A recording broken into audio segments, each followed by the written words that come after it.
Hello and welcome to Inside ETFs. I'm Ramzan Karmali. Today we're looking at crypto ETFs and my guest is Bryan Armour, Director of Passive Strategies Research for North America at Morningstar. President-elect Donald Trump has vowed to make the United States, quote, the crypto capital of the planet. So after last week's election in the US, unsurprisingly, the demand for Bitcoin has surged, and so has the price, setting a string of new record highs since November 5th. Inflows into funds linked to Bitcoin and other cryptocurrencies have also soared, with the largest one out there, the iShares Bitcoin Trust ETF, IBIT, raking in over $1 billion of inflows in the past week alone. But is the rapidly growing interest in these funds justified? Well, to help answer that and more, I'm joined by Bryan Armour from Morningstar. Bryan, thanks so much for joining us. Well, let's start with that thought. Does the election outcome explain everything we've seen recently with crypto and crypto-linked funds? It's played a big role for sure, because I think crypto's driven by narratives, and we've gone through a stretch since the Bitcoin halving, since Ethereum got its first ETF. We've gone a stretch without a major narrative driving the price of cryptocurrencies. So Trump, President-elect Trump was the keynote speaker at Bitcoin 2024, and so he's made campaign promises, and I think it was a narrative that filled the sails of cryptocurrencies and really has been the driving force behind the recent performance. What exactly, though, do you think Donald Trump will do for crypto? Well, it's up for debate. Right now, campaign promises were based around the idea of building a strategic reserve of Bitcoin. He promised never to sell the U.S.'s stake in any Bitcoin, whether seized or held otherwise. He also talked about, almost like stamping a made in the USA on every freshly minted Bitcoin, if that were possible. So he's had closed-door meetings with mining executives. He's worked hard to sort of bring some of the mining and back into the U.S.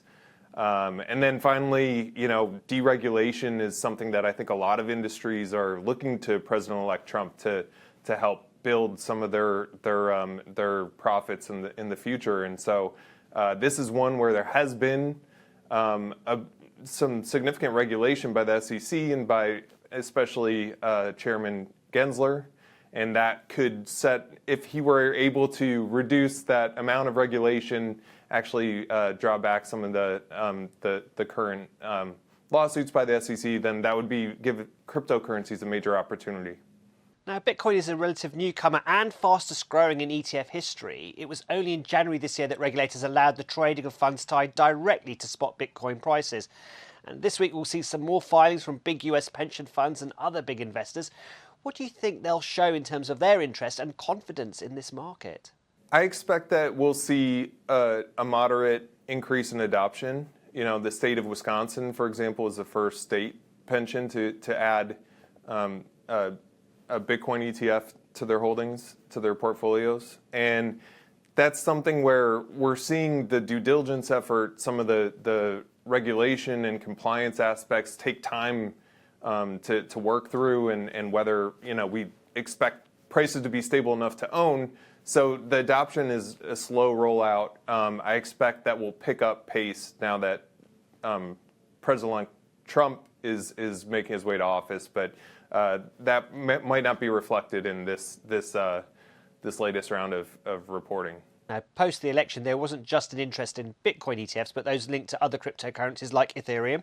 What's your assessment of these types of funds, though? Well, we'll see what happens, because right now I think the logic behind the SEC's approval of crypto ETFs has been start with a robust futures market on the CME, and then if that occurs, then they would allow a futures-based ETF.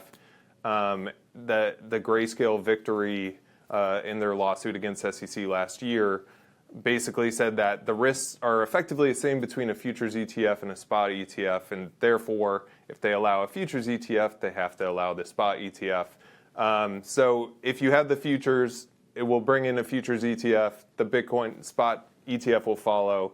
Currently, there are no other cryptocurrencies with a robust futures market. So at this point, there's not a path for some of the other cryptocurrencies. But that could all change if Trump were to live up to his promise to fire Gary Gensler and potentially change the tune of the SEC. Now, issuers and exchanges have raised the prospect of spot ETFs tied to Solana.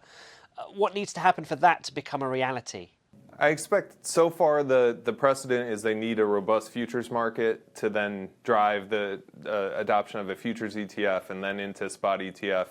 But that could all change should Trump fulfill his campaign promise of firing Gary Gensler, or if the SEC were to change its tune and what it needs to launch an ETF.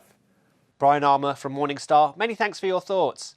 And that was your look at crypto ETFs. I'm Ramzan Karmali, and this is Reuters.